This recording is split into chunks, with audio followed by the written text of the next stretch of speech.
नमस्कार। साहित्य तक के बुक कैफ़े के एक दिन एक किताब में मैं जयप्रकाश पांडे आपका स्वागत करता हूं। और आज मैं ऑस्ट्रियाई लेखक पीटर रोसोई की एक कृति जिसका हिंदी भावानुवाद रमा पांडे ने किया है, महानगर वियना, कई परतें अनदेखी।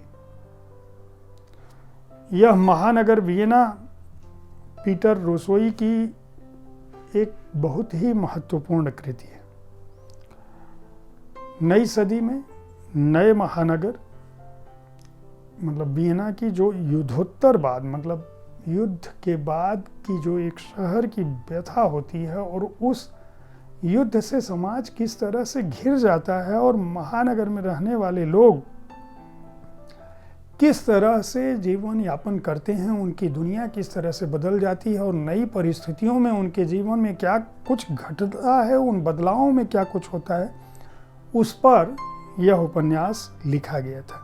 द्वितीय विश्व युद्ध के बाद की जो पूरी सदी है वह युद्ध के प्रभाव से इस तरह प्रभावित थी कि देश, काल, भौगोलिक परिधि के साथ साथ जो संस्कृतियां थी वो भी भरभरा गई। वियना उससे अछूता नहीं था। इसीलिए यह उपन्यास युद्ध की हिंसा और उसके दौरान जो भीषण रक्तपात हुआ उससे अलग, अस्त्रों शस्त्रों से अलग जो मनोवैज्ञानिक हिंसा हुई थी और उस मनोवैज्ञानिक हिंसा का ऑस्ट्रियाई समाज पर क्या प्रभाव पड़ा था, उसको बहुत ही उत्कृष्ट ढंग से बताता है।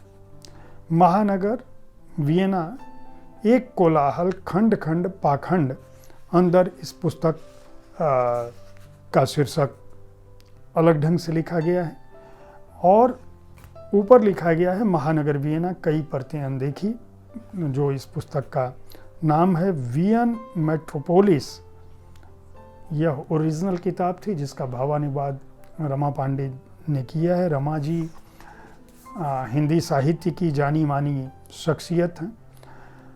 मीडिया जगत में, रेडियो जगत में जाना पहचाना नाम है। फिल्में बनाती रही हैं।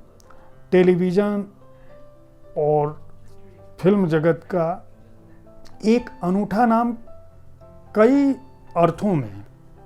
राजस्थान के जयपुर में पैदा हुई और वे राजस्थान की पहली मीडिया कर्मी मानी जाती हैं जिन्होंने मंच, फिल्म, टेलीविज़न, दूरदर्शन, बीबीसी, कई क्षेत्रों पर कई संस्थानों को अपनी मेधा से प्रभावित किया।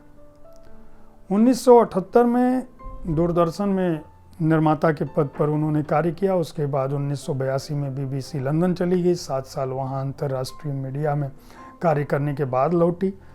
रंगमंच की जानी मानी शख्सियत हैं, टेलीविज़न की जानी मानी शख्सियत हैं, मीडिया जगत की जानी मानी शख्सियत हैं। बहुत ही महत्वपूर्ण उद्घोषिका के तौर पर भी उनकी पहचान रही है। और ख़ास बात यह कि वे अपनी कहानियों, कविताओं, नाटकों, कथाओं को लेकर एक अलग तरह से मंच देती हैं। पुस्तक के रूप में भी लिखती हैं, रंगमंच पे भी उसकी प्रस्तुति करती हैं। कई बार नाटकों को पुस्तकों के रूप में परिवर्तित कर देती हैं, कई बार पुस्तकों को नाटकों के रूप में परिवर्तित कर देती हैं। यानी कि हर तरह के प्रयोग वो अपनी रचनात्मकता के साथ, सृजनात्मकता के साथ करती रहती हैं। कहानी और पटकथा लेखन, जहाँ तक पीटर रोसोई की बात है, वो ऑस्ट्रिया के आधुनिक साहित्य के प्रसिद्ध लेखक हैं। 1946 में उनका जन्म हुआ। कानून की पढ़ाई उन्होंने की और स्वतंत्र लेखक के रूप में ऑस्ट्रिया के जर्मन भाषाई लेखकों का प्रतिनिधित्व करते हैं। 70 के दशक में उन्होंने सामाजिक विषमताओं पर लगातार लिखा और इस उपन्यास के बारे में जो उन्होंने युद्ध के बाद वियना में अकेले रहकर जो उन्होंने उपन्यास की पृष्ठभूमि को देखा, उसके बारे में उन्होंने लिखा कि वियना युद्ध में पाई खोखली विजय के मद में झूमता आत्मविहीन शरीरों का खाली ढांचा है।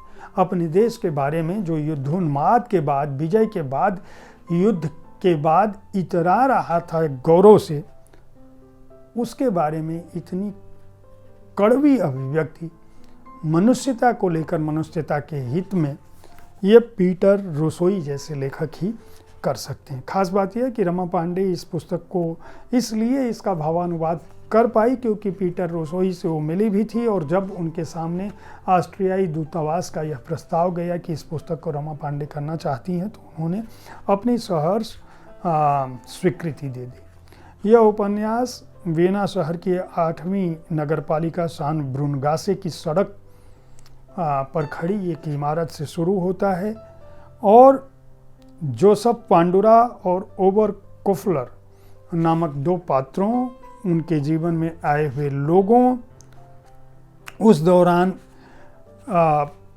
जो भी लोग घटते हैं उनके जीवन में, उनके सहचरों के बीच, उनके सहयोगियों के बीच, उनके पड़ोसियों के बीच, उनके यहाँ काम करने वालों के बीच, जिन लोगों के साथ वह गुजरते हैं, अल्फ्रेड हेमो, इस तरह के जो पात्र हैं, लगातार उन पात्रों के साथ मैकेनिक, सब्जी वाला, टांगे वाला, यहूदी लड़का, मतलब पूरा समाज, छात्रावास, शहर, नगर, जिंदगी, इन सब के बारे में है।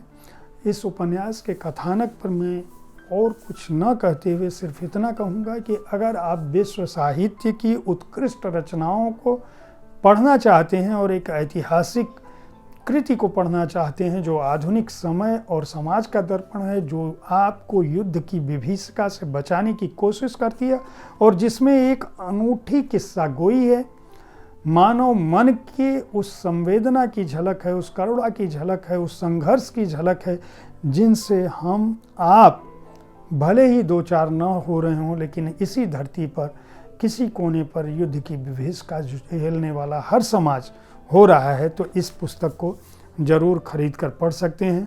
ऑस्ट्रियन एम्बेसी और बाणी प्रकाशन के सहयोग से यह उपन्यास हिंदी में आया है।